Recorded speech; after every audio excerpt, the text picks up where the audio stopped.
Dando continuidade ao nosso curso básico de feridos e curativos, eu prometi para vocês, alunos aí, né, estagiários do curso técnico de enfermagem, que eu faria, então, tentaria fazer uma síntese, né, do conteúdo aí que foi dado.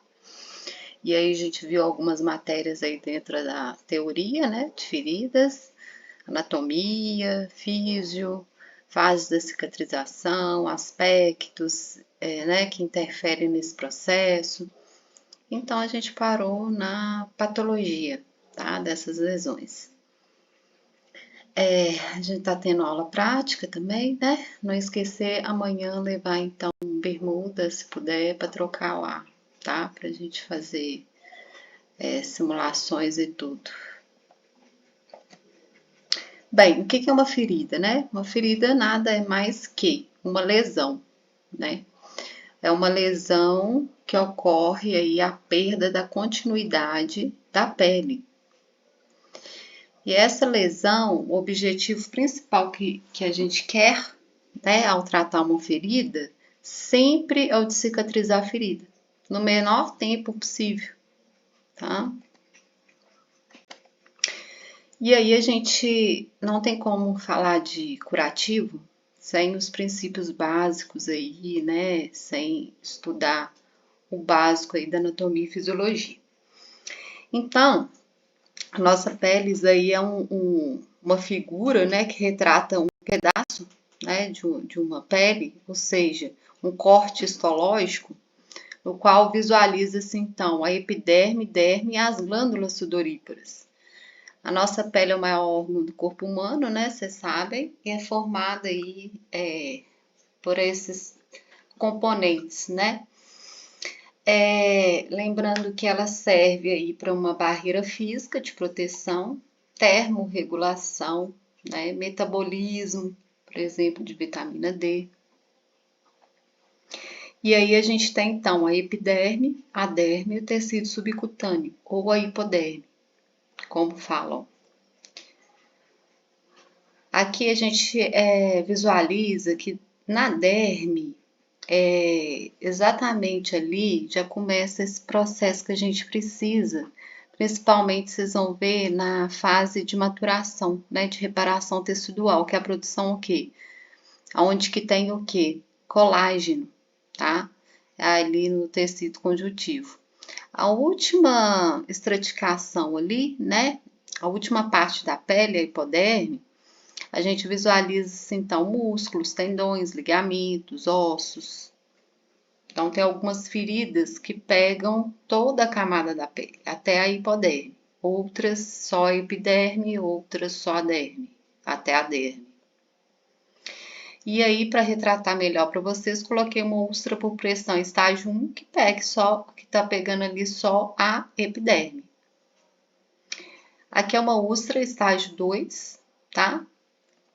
Só para fazer uma correção aqui, eu acabei colocando errado no slide, mas não seria uma úlcera por pressão, né? Seria uma lesão por pressão, porque não chegou a formar a úlcera, tá? Então, a terminologia correta é lesão por pressão.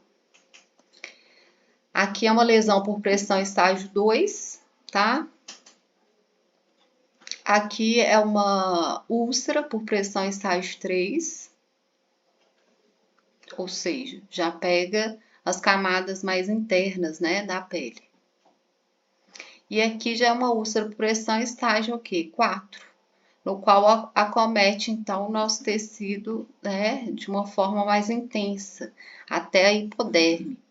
E aí, esses tipos de úlcera pode visualizar osso, né, a face muscular, tendões.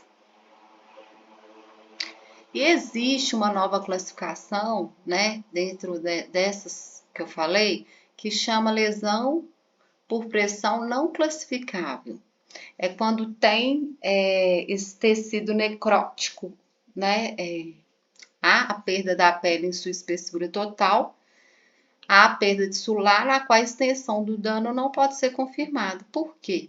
Porque ela está tampada, ou seja, ela está com escara, né? Ou esfacelo. Vocês vão ver. Então, quando remover esse produto necrótico, que vai dar para avaliar se trata-se de uma úlcera estágio 3 ou 4. Mas com essa escara, com essa espessura aí toda cobrindo, né, a lesão, não tem como avaliar, né? Tem que retirar então. Então a gente chama de não classificável. E aí, gente, para que ocorra ferida, a lesão, né? Ela deve ocorrer por algum motivo. Ou seja, pode ser por o que a gente chama de abrasão, que é uma erosão da pele através de algum processo mecânico, por exemplo, fricção ou traumatismo, chama abrasão. Aí tá, né? Acomete só a epiderme ali no caso, né? A celulite, que é uma inflamação dos tecidos, por exemplo, né? Indicando uma infecção local. E aí tá a celulite. O abscesso, né? Existe a presença do abscesso, que é a coleção de pus na derme e tecidos profundos adjacentes. O cisalhamento, que é a deformação que sofre, né, um corpo quando é sujeito a essas forças cortantes.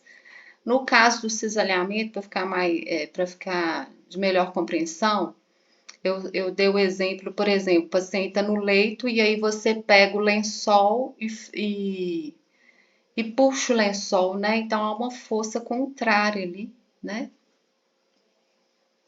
Deiscência, o que é deiscência? Nada é mais que o ponto caiu, ou seja, né, separação das bordas da ferida, por exemplo. É quando um ponto, por exemplo, ele cai, né? Aí o exemplo. Então, quais aspectos que vão interferir nesse processo da cicatrização, tá?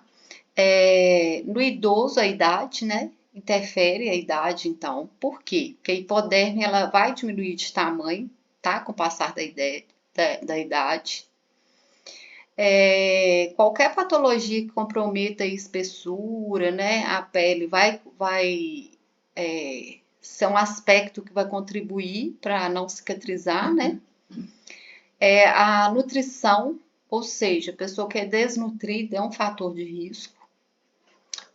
Diminuição da resposta inflamatória, lenta epitelização e a cicatrização da ferida, né? Quando há essa diminuição da resposta inflamatória, por algum motivo, né?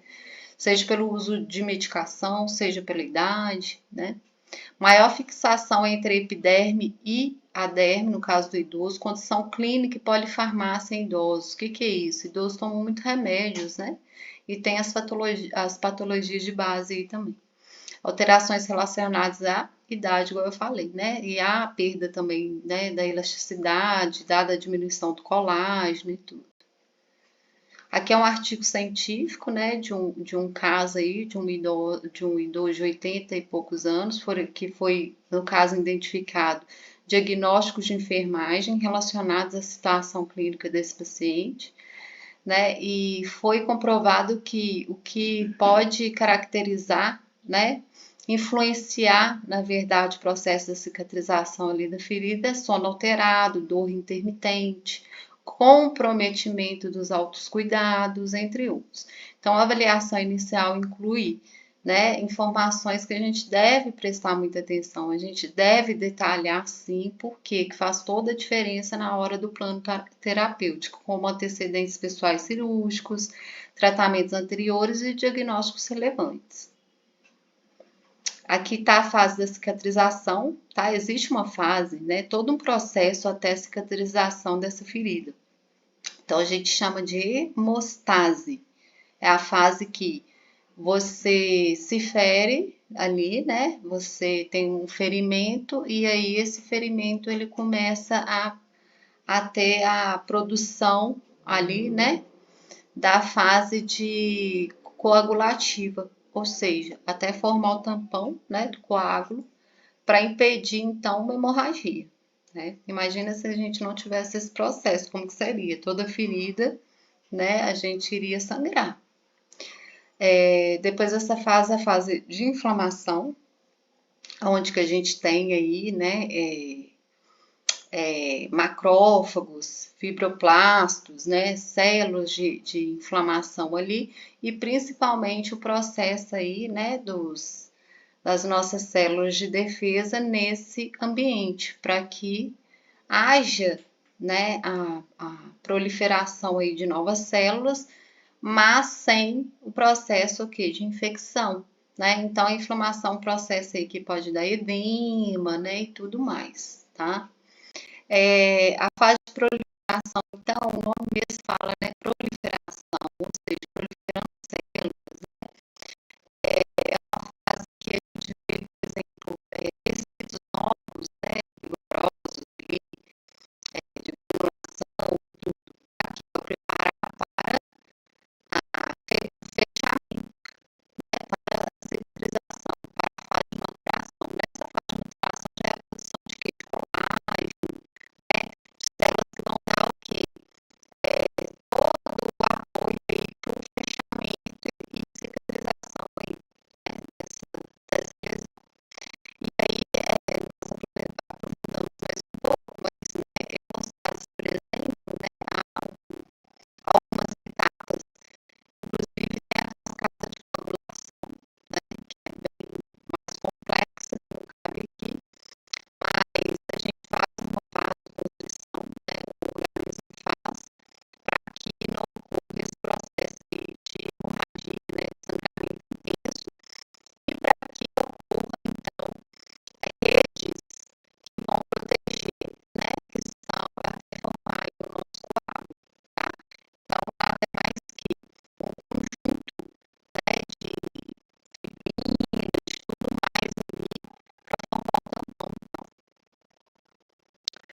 aqui é um gráfico, tá? Mostrando do primeiro momento, né, até o momento ali da fase de maturação, que é o colágeno, né, que vai ter mais produção ali. E aí a gente observa a fase de hemostasia, né, a fase de hemostasias, que tem as plaquetas ali, que tem, no caso, a cascata de coagulação e tudo, macrófagos na fase de inflamação, quer dizer, células de defesa intensa, né? Os linfócitos também, né, presentes tanto ali no verdinho ali na fase de proliferação, né, quanto na fase ali de inflamação também estão presentes.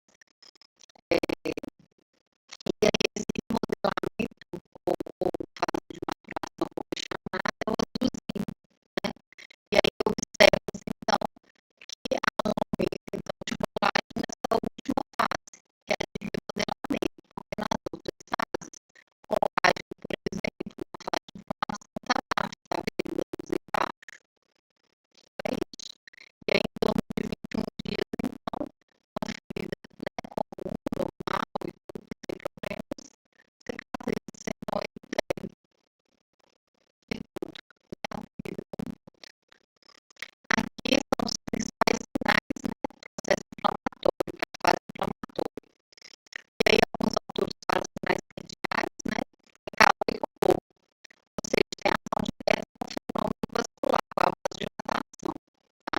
Então, por isso que o local ele fica quente, né, a gente pode ver assim, o local está quente, né, ao redor ali, lembrando que acomete a lesão ali, existe a lesão ali, mas acomete em volta ao redor, né, daquela lesão. E aí, quando a gente, por exemplo, coloca o dedo, a gente vê que está calor. Por quê? Porque ocorre uma vasodilatação ali para quê? Para que as células de defesa possam entrar com mais facilidade ali. Tumor, que nada mais que chama tumor desejável, né, o edema, o processo inflamatório, né, vai levar então à formação desse edema, que pode gerar aumento desse volume, né? Pode ser volumes grandes, como pode ser volumes razoáveis. Esse edema ele é causado pelo extravasamento líquido, né, do sangue para o tecido celular, ou seja, sai